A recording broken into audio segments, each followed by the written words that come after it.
vision focused on Hillary Clinton and Donald Trump, but there are a few other candidates in the race. Green Party candidate Jill Stein, one of them. To qualify for the presidential debate, however, a candidate must poll at 15% at least. The latest Real Clear Politics average of polling shows Mrs. Clinton leading Donald Trump by 5.5%. Libertarian candidate Gary Johnson trails with about 8.5%. And Green Party nominee Jill Stein garners just 3%. She joins me right now. Jill Stein, Green Party presidential nominee. Good to see you, Jill. Thanks so much for joining us. Great to be with you, Mike. How are you going to break through the noise and get to that debate stage? Mainly by letting voters know that they have other choices. Right now, the majority of voters do not like this two-party election process. And Donald Trump and Hillary Clinton have the highest rates of disapproval and dislike of any candidates ever in presidential elections. More people than ever are clamoring for other choices. And we know that 4 years ago you made a big splash at the presidential debate when it was at Hofstra University. Not on stage, but you were, because you were not permitted to participate, but outside you protested. You were arrested for disorderly conduct when you tried to enter the hall against the police officer's orders. Are you going to be outside again if you don't get in?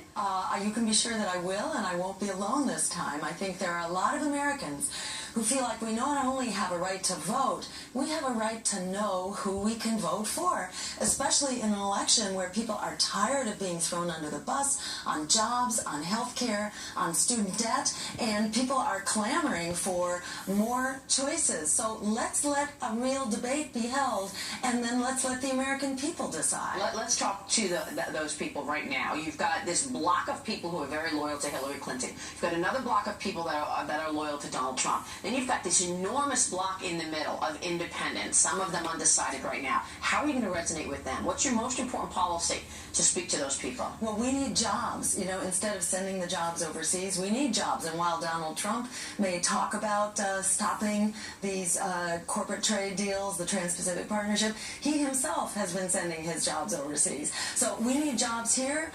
We need to end student debt. We bailed out Wall Street. We're calling for the bailout of a generation that's basically been held hostage in unpayable debt. We need good jobs that pay decent wages. We need health care as a human right, and we need to solve this climate crisis. For those who ever doubted it, just look at California and let's look at what's happening at Louisiana and the heat waves in the Northeast. We say solve these at the same time. We call for a New Deal kind of program, but a Green New Deal that will transition us to the energy of the future and the economy of the future. Why should people trust you leading the economy? How are you going to create jobs? Great. So number one, I'm the only candidate in this race that doesn't take lobbyist money, that doesn't take corporate money, and that doesn't have a super PAC. I'm a physician, not a politician, and I'm in this to help heal our very sick political system so that we can fix all the other things that are literally putting our lives on the line. And, you know, how will I do this? By unleashing the power of the American people, who should be the engine of our democracy.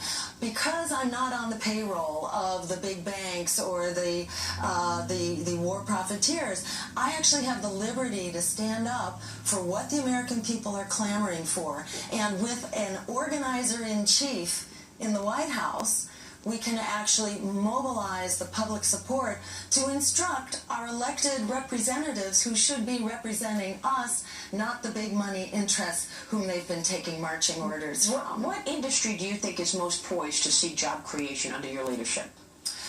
You know, I think it's especially clean renewable energy. So it's wind, it's solar, it's conservation, it's manufacturing of all the different efficiency devices, and also it's sustainable agriculture that has become so popular in so many communities. We deserve to have a food system that's making us healthy. Right now, our industrial food system is making us sick. And this, by the way, Maria, is how we pay for this. The studies show that we get so much healthier when we move to an economy of clean energy without pollution, a healthy food system, and a transportation system that also allows us to use recreation as transportation. That means, say, sidewalks and bike paths. We get so much healthier that our health savings alone is enough to pay for the cost of the energy transition. That's a really good point. Jill Stein, great to see you. Great to see you. We'll be watching the developments. Thanks so much for joining us. Thank you. All right, Dr. Jill Stein. The Trump campaign doubling down on its spending for the month of July. What did they get for their money, and has it helped? Our political panel is here. We're looking ahead next on Sunday Morning Futures with our panel. Stay with us.